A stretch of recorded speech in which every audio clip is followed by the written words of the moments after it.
जय हिंद साथियों, आपका अपना YouTube channel SS success mission में बहुत बहुत स्वागत है।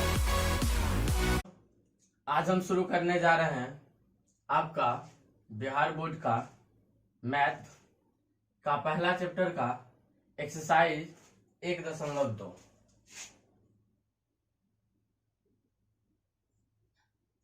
एक्सरसाइज 1.2 से पहले एक्सरसाइज 1 और अध्याय 1 से संबंधित बेसिक जो है आपको 2 वीडियो में बता चुके हैं। यदि आप लोग वह 2 वीडियो नहीं देखे हैं तो लिंक डिस्क्रिप्शन में दी गई है, जाकर देख सकते हैं। तो चलिए आज की वीडियो शुरू करते हैं। तो देखिए पहला प्रश्न जो है, पहला प्रश्न है, ऊपर देखिएगा, निम्नलिखित पूर्णांकों का, निम्नलिखित संख्याओं का अभाज्य गुणनखंडों के गुणनफल के रूप में व्यक्त करें। और 1 नंबर दिया है, 1 का 1 जो है दिया है आपको 140। कहता है निम्नलिखित संख्याओं का अभाज्य गुणनखंडों के गुणनफल के रूप में व्यक्त करें। तब इसे हमें जो व्यक्त करना है अभाज्य गुणनखंडों के गुणनफल। तो देखिए कैसे करते हैं। सबसे पहले हम क्या करेंगे, इसका अभाज्य गुणनखंड करेंगे। प्रश्न आप ऊपर में देखते रहिएगा। 2 से 70, 2 से 35, 5 से 7 बार में, तो ये आ गया। अब कहता है अभाज्य गुणनखंडों के गुणनफल। तो अभाज्य ये क्या हुआ, अभाज्य गुणनखंड या सीधे कहिए गुणनखंड। तो हम यहां लिखते हैं 140 का अभाज्य गुणनखंड।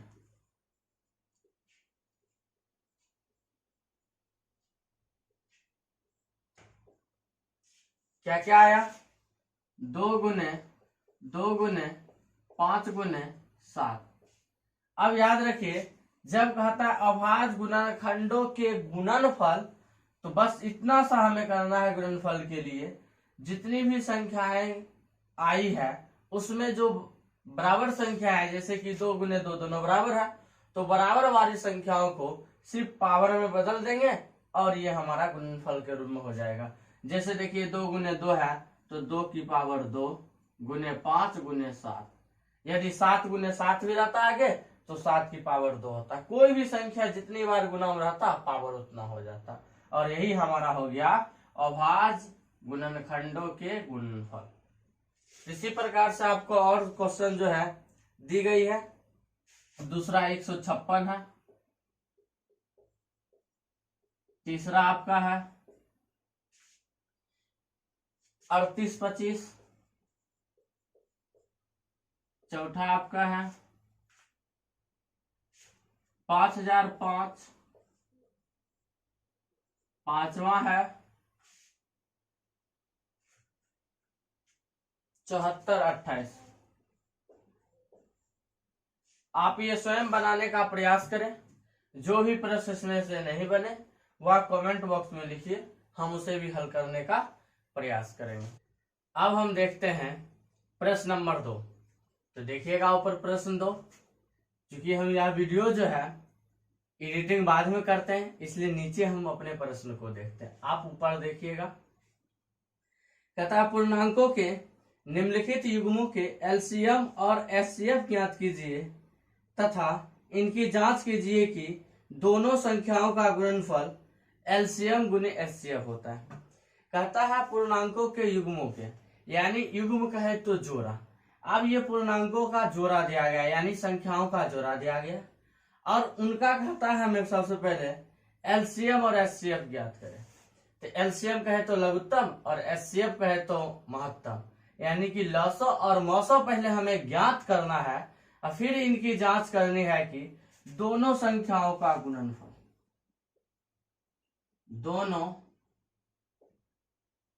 संख्याओं का गुणनफल बराबर एलसीएम गुने एचसीएफ। ये हमें जांच करके दिखानी है। तो सबसे पहले अगर हल करते हैं तो हल में देखिए 1 नंबर 2 का 1 जो है 2 का 1 आपका प्रश्न है 2691, 26 और 91। अब हमें 2691 हल करना है।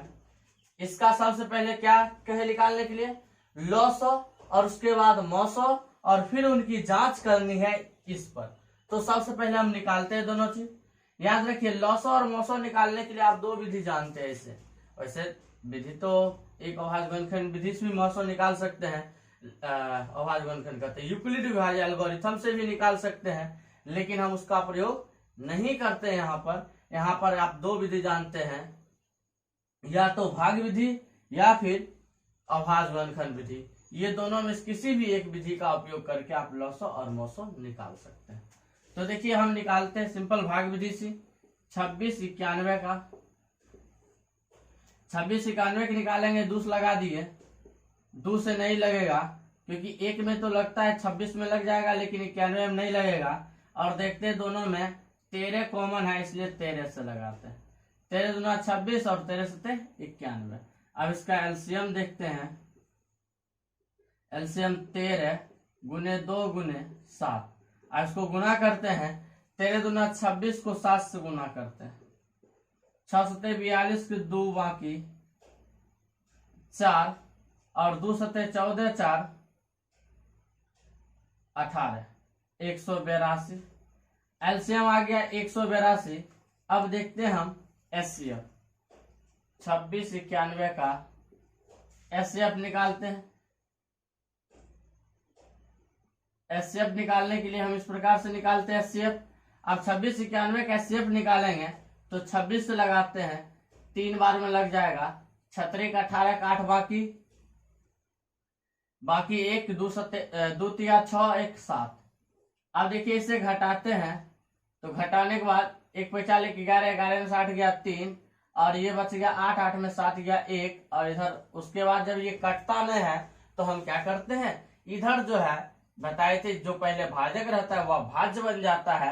और अगर आप ये सब नहीं जानते हैं तो पार्ट 2 वीडियो में इसे बेहतर तरीका से बताया गया, आप वहां देख सकते हैं, लिंक डिस्क्रिप्शन में। तो 26 को हम क्या करते हैं, इधर पलट लेते हैं। पलटने के बाद हमको इससे अब कोई मतलब नहीं रहता है। अब यहाँ पे हम क्या करते हैं, भाग की प्रक्रिया करते हैं। 13 दूना 26 और ये फिर मेरा कट गया, या से 0 आ गया। तो यहाँ पे एचसीएफ क्या हो गया, एचसीएफ मेरा भाजक यानी 13। अब ये 2 चीज आ गया, एलसीएम और एचसीएफ तो आ गया।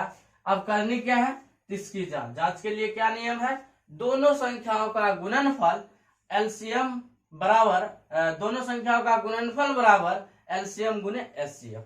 अब अगर ये चीज करते हैं तो सबसे पहले हम लिखते हैं यहां जांच। जांच में क्या है, दोनों संख्याओं का गुणनफल, दोनों संख्याओं का गुणनफल बराबर, दोनों संख्याओं का गुणनफल बराबर क्या है, तो आप देखिए उधर एलसीएम गुने एचसीएफ, एलसीएम गुने एचसीएफ। अब लिखते हैं दोनों संख्या। मेरा दोनों संख्या, पहला संख्या क्या है 26 और दूसरा संख्या क्या है 91। इन दोनों संख्या गुना करेंगे तो मेरा एलसीएम और एचसीएफ जो गुना करके आएगा सब बराबर होगा। तो एलसीएम देखते हैं कितना है 182, एचसीएफ कितना है 13। अब क्या करते हैं, हम इस चीज को हल करते हैं।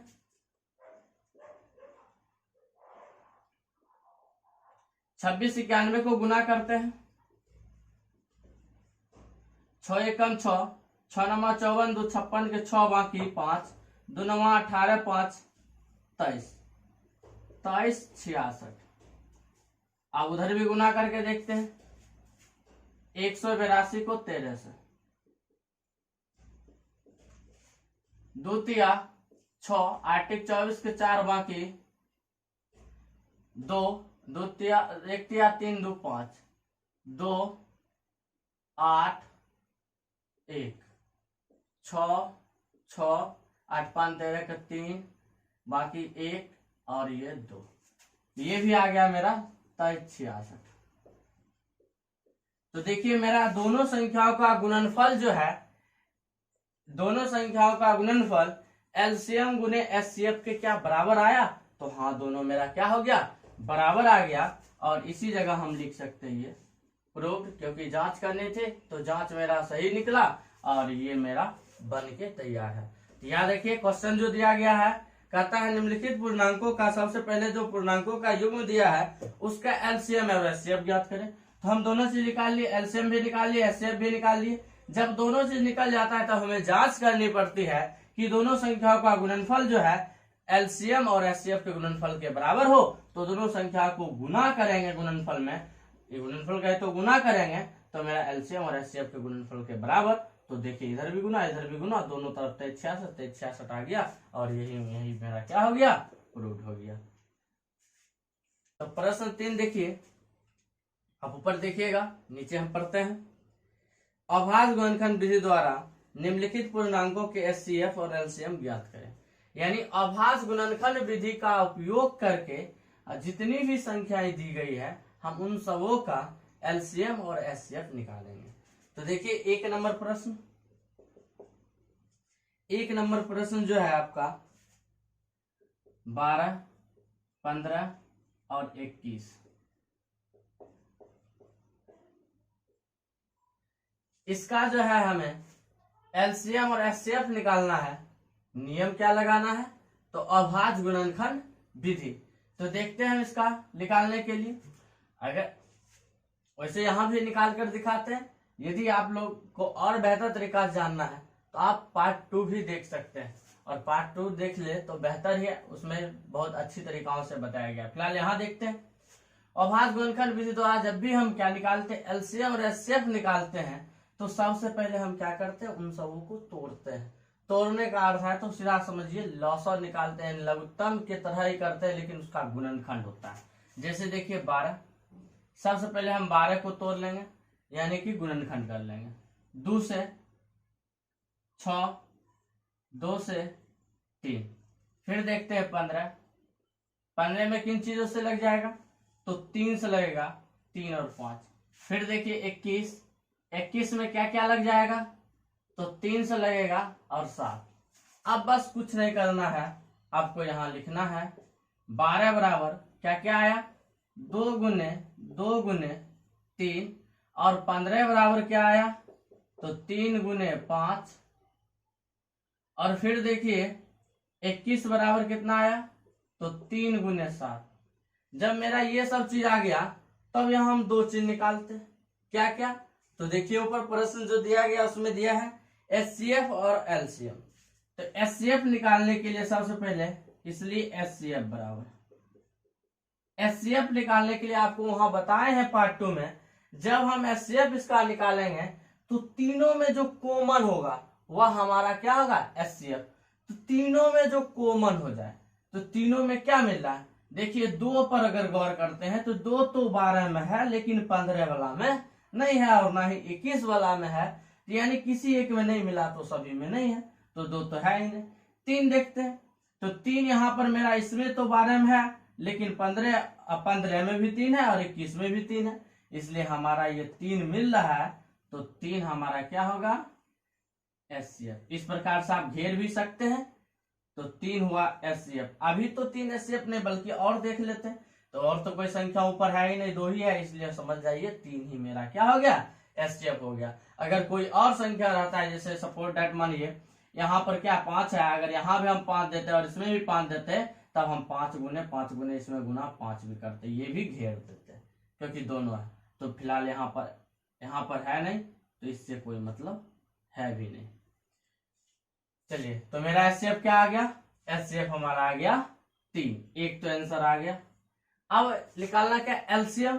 तो इसलिए एलसीएम बराबर, एलसीएम निकालने के लिए क्या करेंगे? ध्यान दीजिएगा, एलसीएम में हम आपको बता चुके हैं जो भी संख्या है सभी संख्या आएगी, लेकिन जो जैसे कि 2 है तो 2 देख लेंगे किसमें ज्यादा है, जिसमें ज्यादा होगा वहीं से 2 ले लेंगे। तो 2 तो एक ही बारे में ही है, इसलिए जितना बार 2 है लिख लेते हैं, 2 गुने 2। फिर देखते हैं 3, तो 3 तो सबों में एक एक ही है, इसलिए एक बार ही 3। अगर मान लेते हैं यहाँ पर अगर 1 3 और रहता, 2 3 रहता, तो जिसमें ज्यादा है वही लिखते हैं। याद रखिएगा, इसमें बहुत कंफ्यूजन होता है, इस कंफ्यूजन को दूर कर लीजिए। जिसमें ज्यादा होगा वही लिखेंगे। जैसे मानिए अगर इसमें एक और 3 रहता, तो ये 3 सब में तो 3 एक मिल रहा है, लेकिन इसमें एक एक्स्ट्रा 3 है, जिसमें ज्यादा है वही 3 लिखेंगे, यानी डबल 3 होता है यहाँ से। चलिए फिलहाल ये है नहीं तो इससे कोई मतलब नहीं। अब देखते हैं 3 आ गया, 3 के बाद देखते हैं 2 3 तो हो गया, 3 आ गया, 3 आ गया, बच गया 5 और 7, तो 5 और 7 है, तो 5 हो गई 7 भी। अब ये दोनों लिख लिए सभी, तो 2 गुने 2 गुने 3 गुने 5 गुने 7। और अब हम इन सबों संख्याओं को क्या कर लेते हैं, गुना कर लेते हैं। तो गुना करके देखिए, 2 दूना 4, 4 तिया 12 और 12 पंचे 60। और 60 को आप क्या कीजिए, 60 जो आया इसको 7 से गुना कीजिए, 6 सत्ते 42, 420, 420। ये भी हमारा क्या आ गया आंसर, यानी कि हमारा एलसीएम आ गया 420 और एचसीएफ आ गया 3, और ये दोनों हमारा क्या हो गया इस प्रश्न का आंसर। अब बच गया प्रश्न 2 जो कि ऊपर है, आप देख लीजिए 17, 23 और 29 है। और उसके बाद प्रश्न आपका है 3 नंबर में है 8, 9 और 25। ये दोनों भी आप हल करने का प्रयास कीजिएगा। हम सभी प्रश्नों को हल इसलिए नहीं करते हैं क्योंकि वीडियो काफी लंबी हो जाएगी। बाकी जो बच गया सेम रूल है, आप बनाने का प्रयास करें। अगर नहीं बन रहा है तो आप कमेंट में लिखिए, हम उसे भी हल करके एक स्पेशल वीडियो बना देंगे डाउट का। तो प्रश्न 4 आप लोग ऊपर देखिएगा, हम नीचे देखकर पढ़ रहे हैं। तो प्रश्न 4 है, कहता एचसीएफ 306 और 657। एचसीएफ 306 और 657, यानी कि 306 और 657 जो है, इन दोनों संख्याओं का एचसीएफ जो है कितना दी गई है, 9 दी गई है। प्रश्न में देखिए दोनों संख्याओं का एचसीएफ जो है 9 दी गई है, और कहता है हमें कि एलसीएम बस सेम संख्या का एलसीएम होगा, इसी दोनों संख्या का हमें एलसीएम बराबर क्या होगा। तो बहुत आसान है। प्रश्न 2 आप पढ़े हैं अभी कि दोनों संख्याओं को जांच करने के लिए क्या करते हैं, यानी एलसीएम एचसीएफ निकालते थे। जांच करने के लिए एक सूत्र था, दोनों संख्याओं का गुणनफल बराबर एलसीएम गुने एचसीएफ। तो सेम यहाँ नियम लग जाएगा कि एचसीएफ दिया है, एलसीएम निकालना है और दोनों संख्या दी हुई है। बस इसका सिंपल सा नियम है, याद रखिएगा। वो जो जांच का नियम था, दोनों संख्याओं का गुणनफल, दोनों संख्याओं का गुणनफल बराबर एलसीएम गुने एचसीएफ। आप ये चीज आप जानते हैं। अगर यहां से मान लीजिए आपको अगर कहा जा रहा है एलसीएम निकालने के लिए, तो एलसीएम निकालेंगे तो गुना में एचसीएफ है कहाँ जाएगा, बटा में, यानी कि इसलिए डायरेक्ट एचसीएफ बराबर, एक मिनट, एचसीएफ दिया हुआ है, निकालना क्या है एलसीएम, तो डायरेक्ट हम क्या लिखेंगे, एलसीएम बराबर एलसीएम किनका किनका, तो दोनों संख्याओं को, 306 और 657 का। अब अगर इनका एलसीएम निकालेंगे तो एलसीएम निकालने के लिए क्या बन गया फॉर्मूला, दोनों संख्याओं का गुणनफल, दोनों संख्याओं का गुणनफल। अब दोनों संख्याओं का गुणनफल और बटा, चूंकि गुना मेरा एचसीएफ है तो ये कहां आ जाएगा, बटा में आ जाएगा इधर, तो यहां पर हम कर देते हैं बटा एचसीएफ। अब देखते हैं दोनों संख्याओं का गुणनफल, तो दोनों संख्या क्या क्या है, 306 और 657। अब यहां बटा में क्या आ जाएगा, तो बटा मेरा आ जाएगा एचसीएफ, एचसीएफ मेरा क्या है 9। अब जब ये हो गया तो अब यहां पर हम क्या करते हैं, हल करते हैं। हल कहे तो हम इसको काटते हैं, काटकर सिंपल करने का प्रयास करते हैं। तो देखते हैं, दोनों में कट जाएगा, 6 3 9, 7 5 12 6 18, दोनों में कट जाएगा, किसी एक को काट देते हैं 9 से। यही काटते हैं, 9 से काटते हैं तो 9 सत्ते 63, बच गया 2, 9 तिया 27, 73, यानी कि 306 गुने 73। अब ये क्या करते हैं, हम इसको गुना करते हैं। ये किस प्रकार काटे हैं देख लीजिए, 9 से भाग दिए हैं 657 में, 9 सत्ते 63, बच गया था 2, 7 9 तिया 27, यही मेरा 73 जो था यहाँ पर लिखे। अब 306 को हम 73 से क्या करेंगे, गुना करेंगे, तो गुना कर लेते हैं, गुना करते हैं इस जगह 306 को 73 से। 36 18 का 8, बाकी 1 0 है, 1 दे दीजिए, 3 तिया 9, 6 सत्ते 42 के 2 बाकी 4, तो 0 है तो 4 दीजिए, 7 तिया 21। अब इसको क्या कीजिए, जोड़ लीजिए, 8 3 9 4 13 के 3, बाकी 1 1 1 2 और 2, तो आंसर आ गया टोटल 22 33 8। यही हमारा क्या हो गया, आंसर हो गया। यानी कि दो संख्या दी हुई थी जिसका एचसीएफ दिया हुआ था और कहता था एलसीएम निकालने के लिए, तो एलसीएम निकाले। तो मेरा एलसीएम देखिए, दोनों संख्या का एलसीएम के लिए मेरा ये सूत्र क्या बन गया, दोनों संख्याओं का गुणनफल बराबर दोनों संख्याओं का गुणनफल बट्टे एचसीएफ। और ये हल करके देखे तो मेरा कितना आया, 22 33 और 8, यानी कि 22,338 हमारा क्या हो गया, एलसीएम। यही हमारा है आंसर। ये सिर्फ याद के लिए याद रखिएगा और ये फॉर्मूला याद ही रखिएगा, दोनों संख्याओं का गुणनफल बराबर एलसीएम गुने एचसीएफ। तो चलिए आज का वीडियो हम यहीं तक रखते हैं, क्योंकि काफी लंबी वीडियो हो चुकी है और बचा हुआ जो 3 प्रश्न है ये भी हम अगली पार्ट में बता देंगे। तो आप लोग कमेंट के द्वारा अपनी राय देते रहे कि इसमें क्या परिवर्तन किया जा सके, और अगर बेसिक गुना भाग में भी अगर आपको दिक्कत हो तो वहां भी लिख दीजिए कमेंट में, उसका भी हम वीडियो बनाकर एक अलग प्लेलिस्ट बना देंगे। और जो भी आप प्रश्न देखते हैं, अगर जैसे मानिए मैथ का ही देखते हैं तो मैथ से संबंधित प्लेलिस्ट में जाइए और वहां आगे पीछे का जितना वीडियो है सब है और वह आप देख सकते हैं।